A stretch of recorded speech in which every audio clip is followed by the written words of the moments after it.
Bueno, buenas noches. Voy a empezar ahora con una pregunta que les quiero hacer al público. No tenemos mucho público hoy por la lluvia, pero bueno, pero por lo menos empezar. ¿Qué es lo más humillante que nos pueden decir? ¿Qué es digamos, las palabras más humillantes que una persona nos podría decir o que nosotros podríamos, si fuésemos maleducados, decirle a la otra persona? Obviamente no un insulto, porque el insulto te lo dicen y después, digamos, te entra por un oído, te sale por el otro. Pero lo peor que le puede decir a una persona es no servís para nada. Digamos, no sos importante, digamos, estás de más, ¿sí?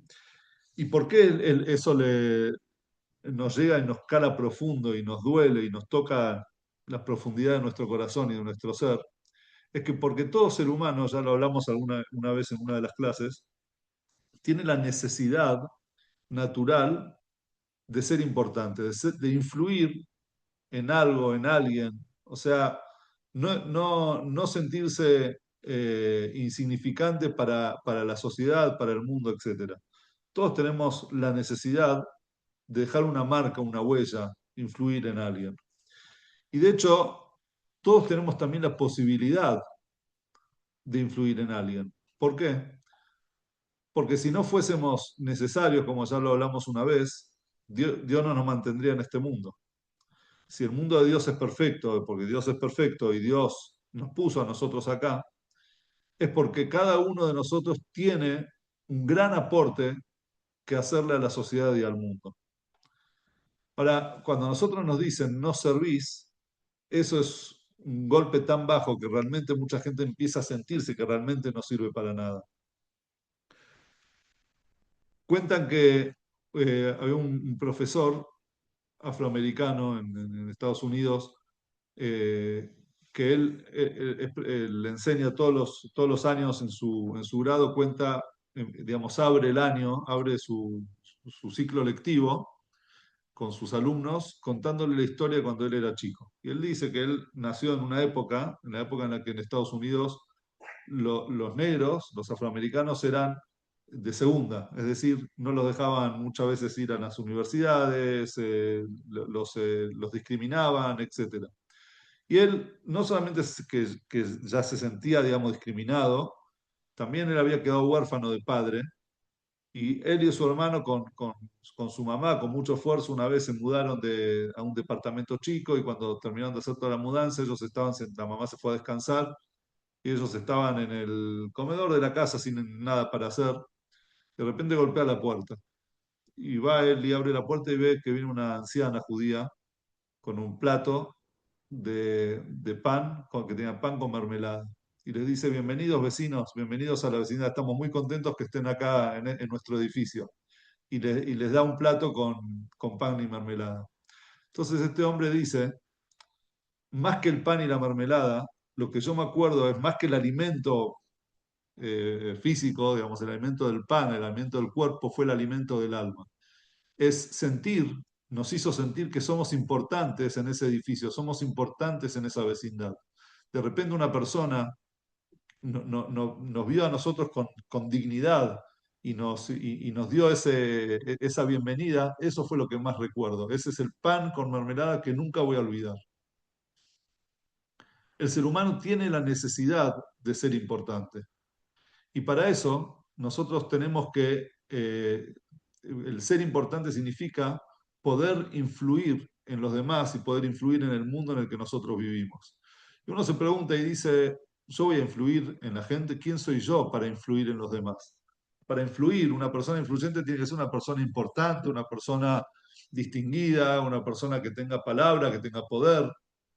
Esa es la persona que puede influir en los demás. Pero yo qué tengo para influir? ¿Qué tengo para darle a la sociedad que la sociedad no tiene? Y acá nosotros vamos a ver, a relacionarlo esto con la parashá de esta semana, Parashat Bealotja. La Torá nos habla de la menorá. Bealotja et anerot el mul pnei menorá, el candelabro, la menorá que estaba en el Bet HaMikdash. La Torá, Dios le dice a Moshe, decirle a Aarón que cuando encienda la menorá, y le da todas las reglas, las leyes de la menorá. Ahora nosotros dijimos en varias oportunidades, y esto es importante, por más que siempre lo decimos, pero es importante grabárnoslo en nuestra mente. Primero, dos cosas. Primero, que la Torá no es un libro de cuentos, no es un libro de historias, es un libro de enseñanzas. La palabra Torá viene de la palabra orá, que significa enseñanza. Lo que quiero decir con esto es que todo lo que nosotros leemos es una enseñanza actual, no es una enseñanza ni siquiera del pasado, sino es una enseñanza del presente. Por lo tanto, todo lo que la Torá nos dice, tenemos que llevarlo a nuestras vidas, tenemos que aprender qué es lo que nos dice hoy en día. Y segundo, más aún, cuando la Torá nos habla del Bet HaMikdash, del santuario, o el Mishkan, que estaba en el desierto, que acompañó al pueblo judío, era el centro del campamento, era la casa de Dios, el lugar donde todos se reunían para traer las ofrendas, los sacrificios que le traían a Dios. La Torá nos dice, cuando Dios nos ordena construir el Mishkan, dice, Beazuli Mikdash Beshahanti Betoham, harán para mí un santuario y yo moraré en ellos. Y ya dijimos varias veces que en ellos, en plural, significan cada uno de nosotros que en su vida le haga un santuario para Dios. O sea que todo lo que hay en el santuario hay en nuestro interior. Y si hay en nuestro interior un santuario, las cosas que hay en el santuario, los utensilios del santuario, también hay dentro nuestro. Mucho más cuando hablamos de uno de los objetos más importantes que había en el Mikdash, que era la menorá, el candelabro de 7 brazos que se encendía en el templo.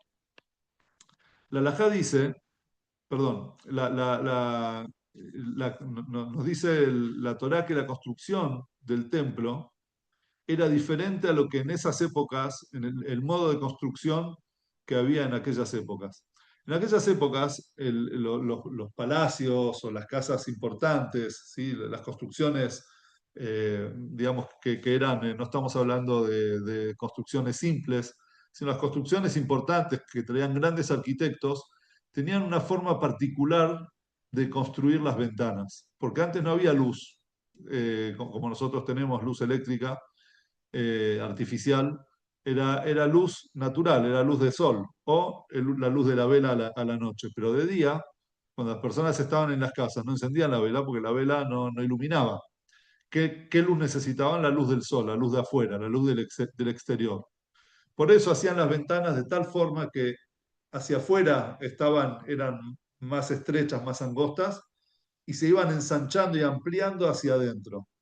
Entonces, cuando entraba la luz, cuando entraba el rayo de sol, ¿qué es lo que hacía? Se expandía hacia toda la habitación. ¿Sí? Entonces, de esa manera daba más luz. Si la ventana hubiese sido recta o a la inversa, digamos, si hubiese sido angosta por dentro y amplia hacia afuera, entonces la luz hubiese achicado, perdíamos cantidad de luz. El Bet HaMikdash era diferente al resto de todas las construcciones. En el Bet HaMikdash las ventanas eran amplias, eran anchas de afuera y angostas por dentro. Es decir, en vez de recibir y ampliar la luz de afuera hacia adentro, parecería como que de adentro la luz sale hacia afuera y se expande hacia el mundo. Y realmente eso era lo que el motivo. El Bet HaMikdash tenía luz propia, tenía luz esencial, es decir, una luz, hablando espiritualmente estamos hablando, una luz que no necesitaba de afuera incorporar luz hacia adentro, sino el Bet HaMikdash emanaba luz, sacaba luz, irradiaba luz desde adentro hacia todo el mundo. Y por eso las ventanas se ampliaban hacia afuera. Entonces, hablando de la menorá, nosotros tenemos que entender, digamos, varias leyes que hablan de la menorá que nos van a ayudar también a entender cómo nosotros podemos ser esa ventana que se amplía hacia afuera, o sea, poder influir en los demás y no ser una ventana a la inversa que necesita la influencia de los demás en nuestras vidas. Obviamente que todos, así como influimos, somos influenciados también, pero la persona no tiene que esperar y todo el tiempo tratar de recibir, sino principalmente de dar. Y esa es la función por el cual Dios nos puso a nosotros en este mundo. Si nosotros estamos acá es porque tenemos que dar algo, es porque somos importantes y esenciales en su creación. Hay una ley que dice que la menorá, vamos a hacer la pregunta, ¿quién podía encender la menorá en el Bet HaMikdash? Bueno, Marco dice Aarón, porque la Torá nos dice, decirle a Aarón que encienda la menorá. Sin embargo, la halajá dice que cualquier extraño significa quien no es Cohen, también es kasher para encender la menorá. O sea, cualquier persona, mientras esté pura en el sentido que dice que no haya tenido contacto con algo que le dé impureza, por ejemplo, un muerto o algo así, o sea, que él pueda entrar al Bet HaMikdash, él podía encender la menorá. Preguntan los comentaristas, ¿cómo? Si la menorá, ¿dónde estaba ubicada? Estaba en una pieza interna que se llamaba Kodesh. El Kodesh era el lugar sagrado donde únicamente podían entrar los Kohanim. Entonces, ¿cómo una persona que no es Cohen va a poder encender la menorá? Entonces, el Maimónides dice, muy simple, la menorá se la podía sacar hacia el patio, la persona la encendía y después la podían volver a meter adentro, digamos, a donde estaba, a esa pieza, al Kodesh, donde estaba la menorá todos los días. Y de esto es una enseñanza. ¿Cuál es la enseñanza? La primera enseñanza de esto es que para iluminar, para influir, para que la luz salga hacia afuera, no tenemos que ser Kohanim. Cualquier persona, cualquier individuo, cualquier persona, por más que uno se sienta insignificante, para Dios no es insignificante, al contrario, es la persona más significativa que pueda haber en este mundo para Dios en la misión que Dios le dio a él, en el lugar donde él está. Entonces, de esa manera, la persona tiene que saber bien, tiene que tener bien en claro, lo primero es que la iluminación, el encendido de la menorá era cayer también con cualquier persona, no solamente el Cohen. Es válido con cualquier, como dice, con cualquier zar. Zar significa una persona extraña al Bet HaMikdash, es decir, que no era el Cohen que trabajaba siempre en el Bet HaMikdash, sino cualquier persona eh, podía encenderla. Y eso a nosotros nos da una visión, digamos, de lo que somos nosotros para Dios. Escuché una vez un rabino que se encontró con una persona y le quería transmitir la importancia, el valor que tiene cada ser humano para Dios, la parte divina que nosotros tenemos dentro. Entonces le dijo, era un chico joven, entonces le dijo, decime, ¿cuántos miles de millones de personas hay, de habitantes hay en el mundo? Y no sé, 8.000 millones. Le dijo, bueno, dice, la huella dactilar tuya tiene una hermana, una gemela, es decir, otra huella igual en alguna de estas 8.000 y pico de personas, 8.000 millones de personas. Entonces le dice, no, la huella dactilar es única en cada uno. Dice, ¿y cómo sabes? ¿Que hay alguien que se puso a verificar todas las huellas de todo el mundo? No, dice, pero se sabe que la huella dactilar es personal. Dice, ahora, ¿cuántos millones de personas vivieron antes que nosotros? O sea, la historia hacia atrás. ¿Alguno de ellos tuvo la misma huella dactilar que vos? Y le dijo, bueno, posiblemente sí. Dice, pero entonces si posiblemente en el pasado hubo alguien con la misma huella dactilar tuya hoy, puede ser que hoy también haya alguien con la misma huella dactilar. No, no, no, o sea, le dijo no. O sea, así como hoy todas las huellas son distintas, quiere decir que todas las personas que hubieron en la historia también tenían diferentes huellas dactilares. Lo que significa que así como cada uno tiene una particularidad que no hay, que otro no la tiene, que ninguno más en la historia la tiene, de la misma manera vos también sos esa parte, esa persona para Dios, que no hay otro igual y no hubo ni va a haber otro igual en la historia. Sos tan importante, ¿por qué? Porque estamos hechos a semejanza de Dios. Y así como Dios no es receptor, Dios es dador, entonces nosotros también tenemos en nuestro ADN la necesidad de dar, la necesidad de influir, la necesidad de aportar. Y ese aporte, si otro lo podría hacer en lugar mío, en mi lugar, entonces ya yo realmente no sería necesario. Así como la huella dactilar es diferente entre una persona y otra, nuestra misión, nuestra función, lo que nosotros podemos aportar en este mundo también es diferente una de otra. Y ahí está la parte divina que nosotros tenemos dentro, la oportunidad de ser luces, de ser la menorá. Y la menorá no solamente hay que ser, no hay que ser un Cohen para encenderla, sino cualquier persona simple tiene la posibilidad de iluminar. Y ahora vamos a ver otra parte en la halajá, otra parte en las leyes de la menorá, que aparentemente eh, es opuesta a lo que estamos diciendo hasta ahora. Dice la halajá que si bien el encendido de la menorá lo puede hacer cualquier persona, el preparado de la menorá, es decir, la limpieza del recipiente, la colocación del aceite, la mecha, toda la preparación para el encendido de la menorá, tenía que ser hecho únicamente por el Cohen. Entonces todos dicen, ¿cómo? O sea, encender la menorá lo puede hacer cualquier persona y el preparado de la mecha, que no es lo más importante, porque ¿para qué preparamos la mecha? Para encender, que es lo más importante de la menorá, es el encendido. Entonces, ¿cómo puede ser? Entonces, yo entiendo que me digas, bueno, cualquiera puede prepararla. La preparación, dale a cualquier tipo por ahí que la prepare. El encendido la tiene que encender el Cohen. Pero acá no dice al revés. El preparado que lo haga el Cohen y el encendido se lo puedes dar a cualquier persona. Es algo que parece incongruente, digamos, no es lógico, ¿no? No es razonable algo así. Entonces, esto nos lleva a nosotros a entender otra cosa muy básica.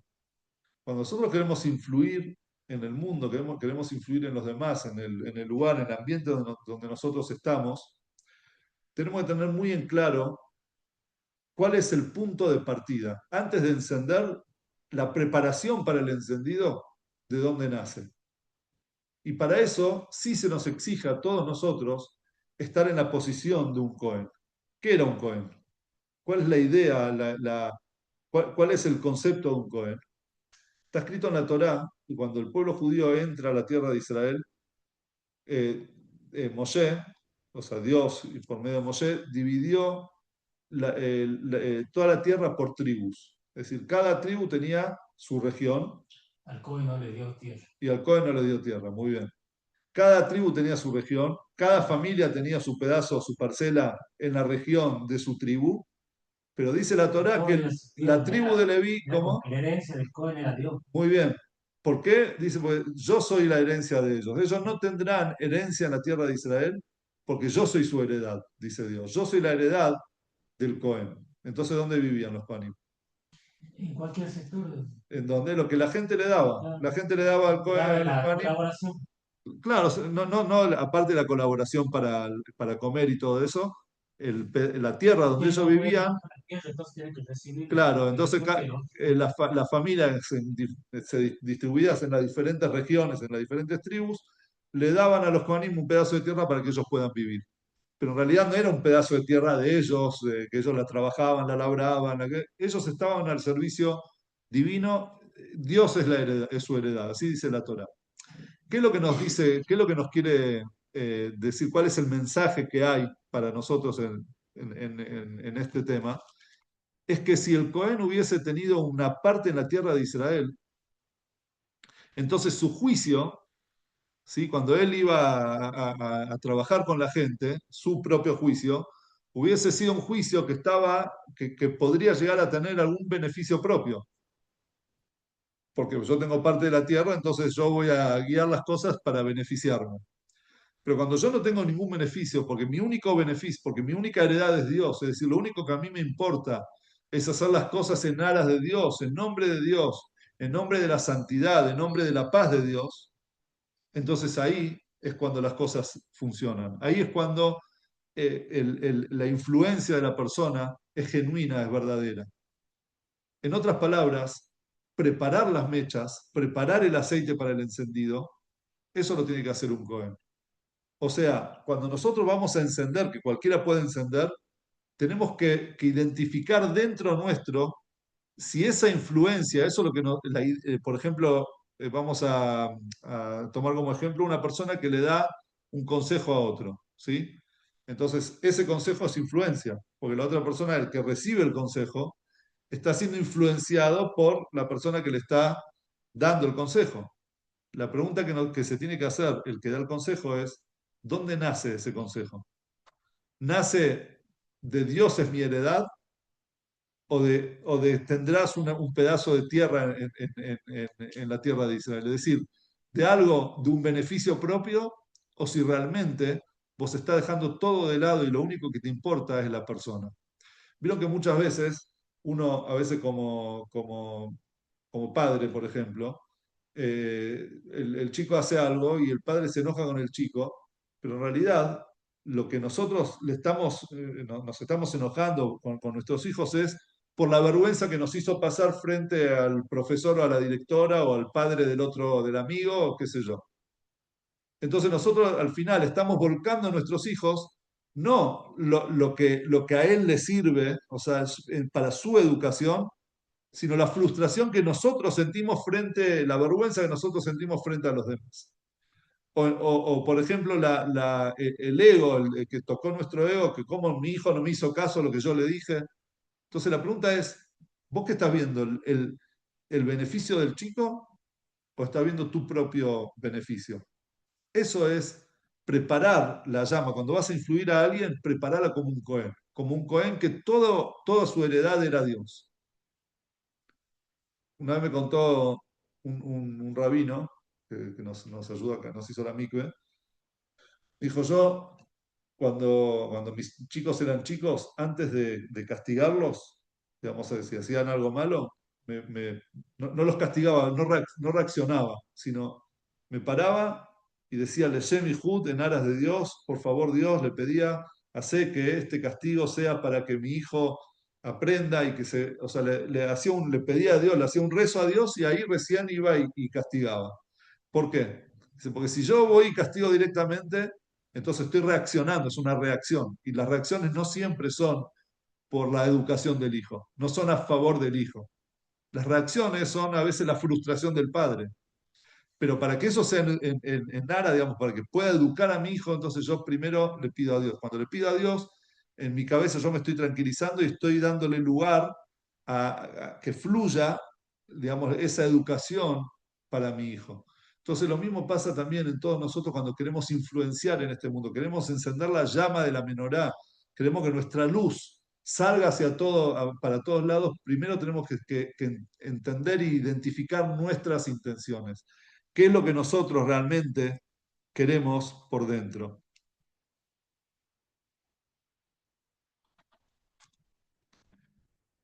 Una historia con el primer Shliach del Rebbe en la Argentina, el rabino Berl Goengarten. Eh, Él cuando llegó acá a la Argentina fue moré en una yeshiva que se llamaba Yeshivat Jafetz Haim. ¿Sí?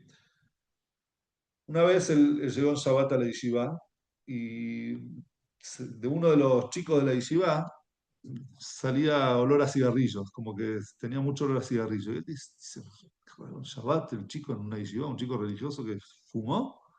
Bueno, capaz que me confundí, capaz que uno estuvo al lado de él. Bueno, debe ser que no debe ser lo que pienso. Pero el Shabbat siguiente, de vuelta le sintió olor a cigarrillo. Entonces empezó a preguntarse, dice, no puede ser, o sea, el chico fuma y capaz que los amigos también lo huelen y de repente otros van a decir, bueno, si él lo hace, yo también, y quizás este lugar no es para él, quizás él tendría que ir a otra yeshiva porque, digamos, para que no contagie a los demás, y empezó a hacerse un montón de preguntas, pero antes de tomar una decisión de qué hacer con ese chico, con ese muchacho, decidió escribirle al Rebbe.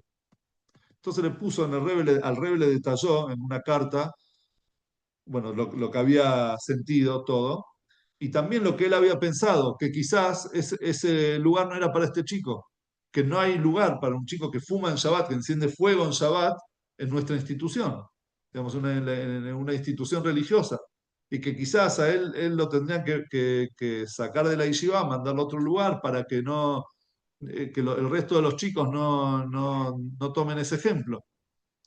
Entonces Rebbe le respondió en una carta con dos, tres palabras. Le mandó lo mandó a leer una fuente, un midrash. Le dijo, fíjate en el midrash tal y tal. Le dijo, ¿qué página?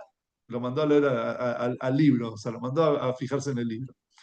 Entonces Rabbi Garten va a la biblioteca, abre el libro, el lugar donde el rey lo mandó, y ahí ese midrash hablaba sobre la famosa Mishnah, hay una Mishnah en el Pirkei Avot, que nos dice a nosotros, sean como los discípulos de Aarón a Cohen, de Aarón el sumo sacerdote.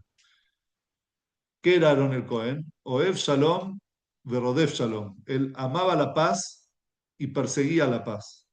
Oev et Abriot, Umekarban la Torah. Él amaba a las criaturas de Dios y las acercaba a la Torah. Entonces dice, explica el Midrash, dice, ¿qué hacía Aarón? ¿Cuál es la interpretación de esta Mishnah? Una Mishnah que todos conocemos, pero el Midrash nos da un ejemplo de cómo procedía Aarón. Entonces cuenta el Midrash que cuando Aarón veía a una persona que no estaba en el camino correcto, que no se estaban caminando en la Torah y en las mitzvot como tenía que ser, entonces él iba y lo saludaba y lo abrazaba y le transmitía amor. Eso es lo que dice él. Buscaba la paz, o sea, perseguía la paz, amaba la paz, perseguía la paz, amaba a las criaturas y por último dice, al final de todo dice, los acercaba a la Torah. No debería ser al revés, que lo acerca a la Torah. Entonces de esa manera vas a tener paz, vas a amar la paz y amás también a las criaturas de Dios. Dice, no, en Aarón era al revés el orden.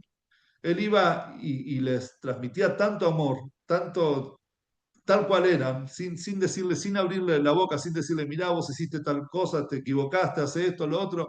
No los corregía, simplemente los quería, simplemente los amaba. Y de esa manera, dice el Midrash, al otro día, cuando a esa persona se le presentaba transgredir una transgresión, él decía, pero ¿cómo voy a transgredir? ¿Cómo le voy a ver la cara después a Aarón, que tanto me quiere, tanto confía en mí, tanto cariño me da, y voy a verlo a Aarón a Cohen, y después de haber transgredido? No, no voy a transgredir. Y así él acercaba a la gente a la Torah de esa manera. Esa era la persecución de la paz, el perseguía la paz en vez de criticar, él daba cariño y al final, del final del camino era que la gente se acercaba a la Torah. De esto aprendió Rabón Garten, lo que el Rebbe le quiso decir, la respuesta del Rebbe. El Rebbe le dijo, fíjate en ese midrash. Entonces, ¿qué hizo Rabón Garten? En vez de criticar al chico, decirle cómo te sentí olor a cigarrillo en Shabbat, él fue al chico y le dijo, ¿qué haces viernes a la noche? No, la verdad que tengo libre, no quería venir a mi casa, nos sentamos un rato, estudiamos algo. O sea, le empezó a dar cariño, empezó a preocuparse por él.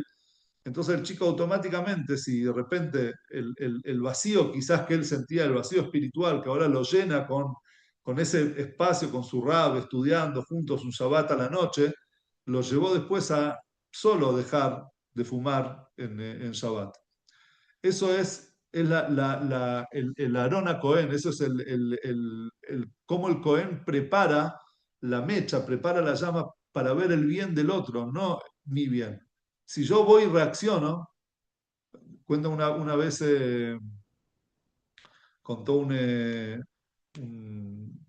educador, o sea, hay en Israel, un Naftali Roth, estamos en un congreso, me acuerdo hasta el lugar, estamos en un congreso de rabinos en Nueva York y entre charla y charla había un balconcito ahí, él salió a fumar, él fumaba.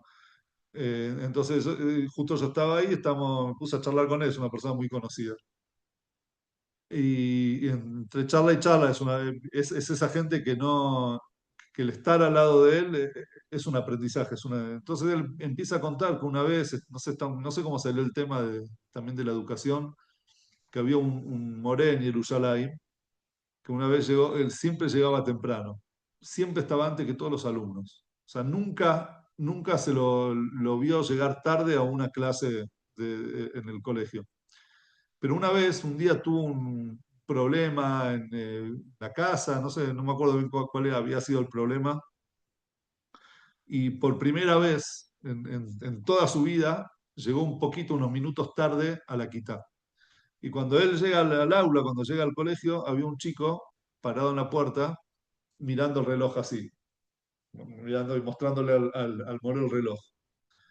Entonces, en ese momento, ¿cuál hubiese sido la reacción de cualquiera de nosotros? ¿Maleducado? Nunca llegó tarde, aparte soy el Moré, me está diciendo, qué es esa chutzpe, como se dice en Yiddish? ¿Qué es esa maleducación de mostrarle al Moré el reloj? Pero como este era un Moré tan dedicado y tan, digamos, que tenía la pedagogía en su sangre, entonces le dijo al chico, uy, ¿qué me querés mostrar? O sea, le preguntó al nene, le dice, Moré, me regalaron un reloj nuevo y yo quería que el primero que lo vea sea usted. Entonces el chico lo estaba esperando en la puerta para mostrarle el reloj nuevo al Moré. Entonces Rav Naftali Roth me dice, fíjate cómo uno puede interpretar las cosas de diferentes maneras. Y un buen moré, una persona, un buen educador, ¿qué es lo que hace? No reacciona desde su ego, desde lo que a él le tocó y le movió por dentro y qué hace mostrándome el reloj que llegué tarde, sino lo que hace es, a ver, ¿qué me querés decir vos? ¿Cuál es tu bien? Lo miró a él y dijo, a ver, qué me querés mostrar con esto? ¿Qué me querés decir? ¿Qué me querés transmitir? Y lo escuchó, abrió los oídos, escuchó al nene lo que él tenía para decir. Eso es armar la mecha para encender un candelabro. Antes de iluminar, primero prepárate por dentro. Primero, sabé, o sea, dejá tu ego de lado, sé la heredad de Dios y no la heredad, no lo físico, lo material, tu propio, digamos, tus propias necesidades, y recién ahí vos vas a poder estar limpio y puro para poder iluminar e influir en los demás. Y ahora vamos al tercer pilar, la tercera alajá, que nosotros tenemos en la menorá, y que también parte de una duda que ya dijimos anteriormente. Habíamos dicho que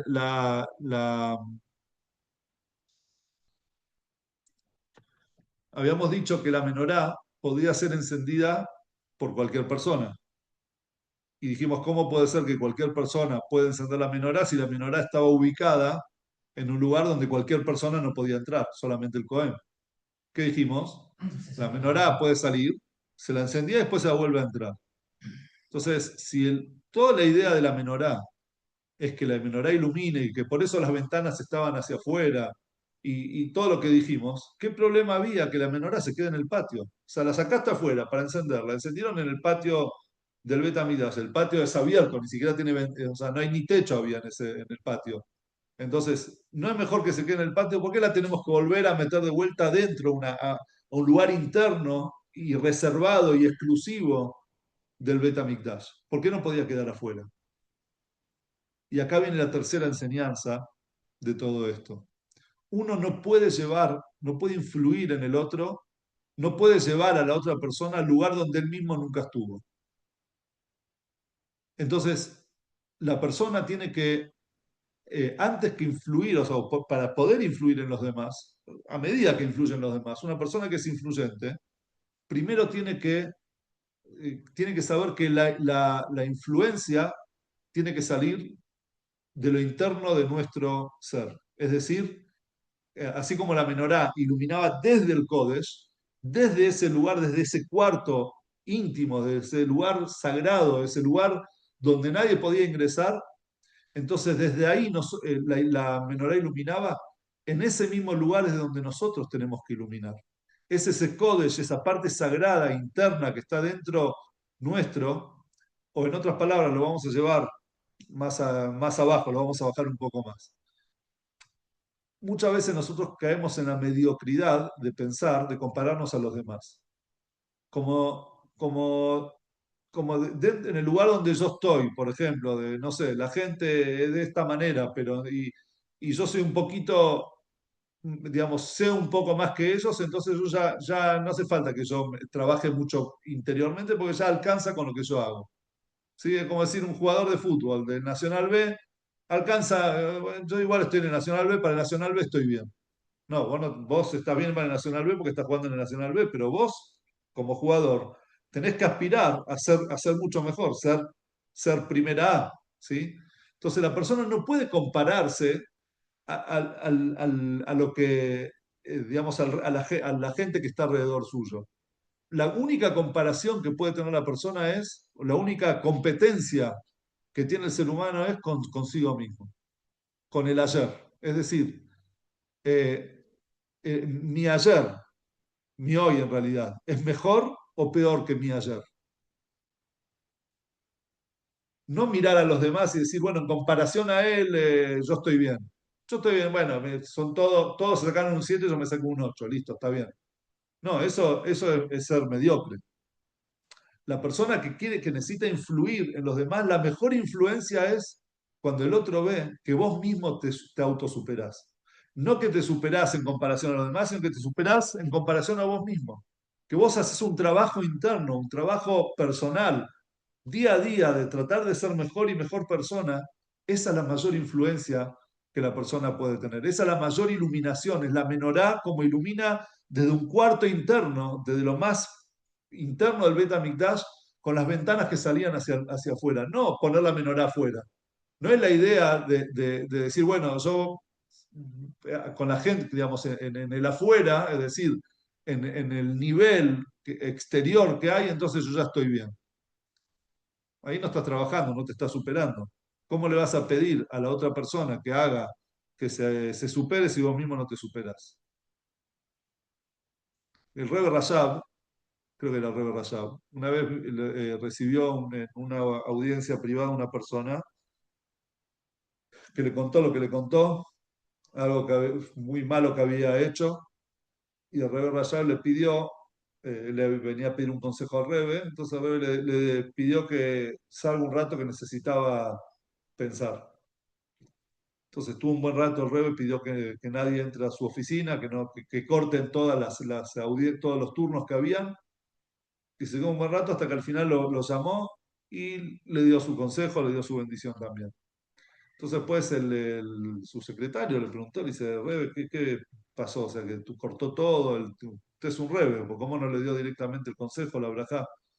Entonces el Rebbe dice, cuando uno va a dar un consejo, primero tiene que conectar con el problema de la otra persona, porque si no, ¿cómo le vas a dar un consejo? O sea, ¿cómo le voy a dar yo un consejo a la otra persona de algo que yo mismo no lo siento en mi vida?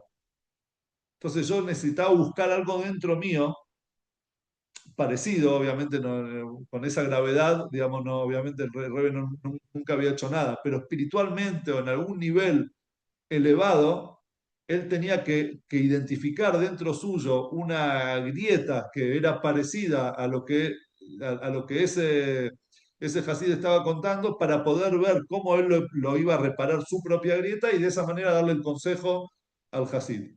No estamos hablando de una grieta grave, o sea, de alajá y de Torah. Entonces, por eso le llevó tiempo al Rebbe ver espiritualmente en los niveles tan altos en los que llega un Rebbe, dónde podía sentir algo, identificarse con lo que ese Hasid había hecho para poder darle un consejo. Es decir, la persona tiene que el iluminar, el influir en el otro, tiene que nacer de lo más profundo de nuestro trabajo, del trabajo personal de uno. Eso es el motivo, a veces por el cual el motivo de que la menorá no se encendía afuera, sino se encendía adentro, aunque se la podía sacar, la puedes encender afuera, pero la menorá tiene que iluminar desde adentro, desde donde tiene que salir todo la luz para hacia todos lados. Cuenta el Talmud que había una señora, se llamaba Kimhit.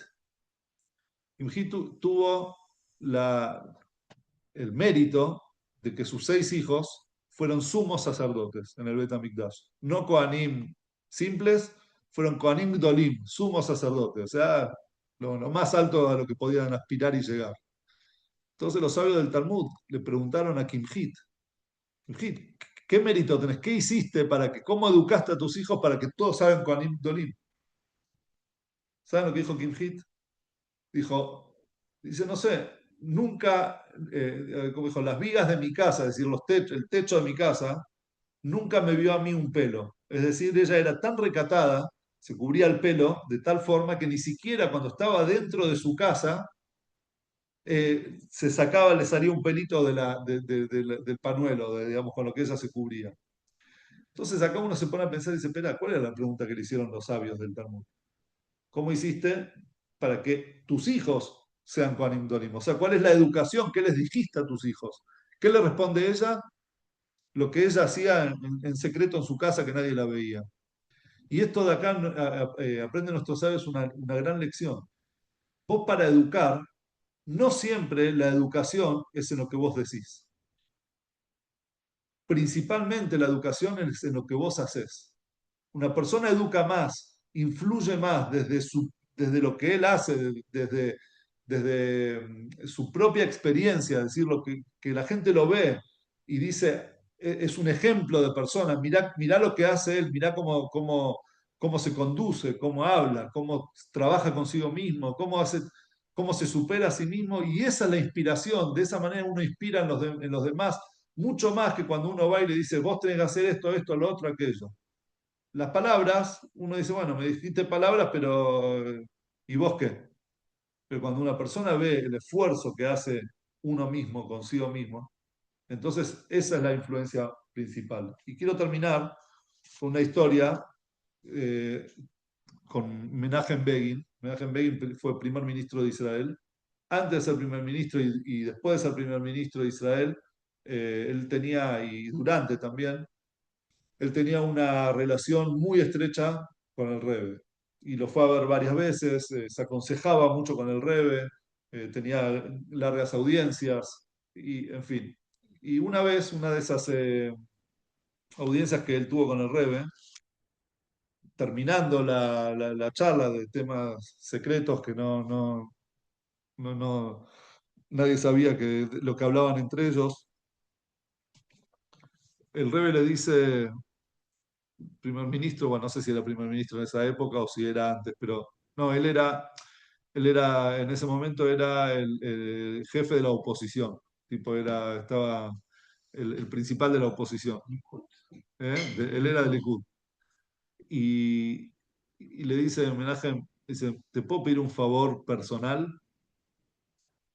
Obvio, Rebe, como un favor personal, seguro.